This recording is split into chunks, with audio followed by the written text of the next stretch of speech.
Adlaw nga Martes karon mga kaigsuunan, petsa 24 sa bulan sa Mayo tuig 2022.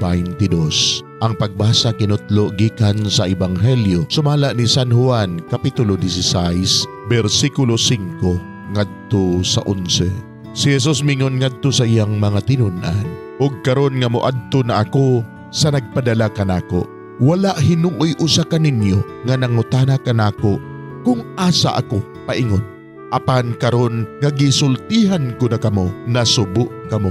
Apan ang tinuod mao nga mas makaayo kaninyo nga biyaan ko kamo, kay kun dili mo anhi kaninyo ang magtatabang.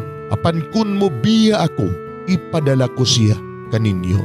Unya inigabot niya, iyang pailhon ang mga tao sa kalibutan mahitungod sa ilang sala ug sa pagkamatarong ug sa silot. Pailhon sila sa ilang sala kay wala man sila mutuo kanako, ug pailhon sila unsay matarong kay muadto man ako sa amahan ug dili na kamo makakita kanako, ug pailhon sila sa silot kay ang nagmando ni ining kalibutana gisilutan naman. Mga igsuon, ang Ebanghelyo sa Ginoo, daygon ikaw o Kristo.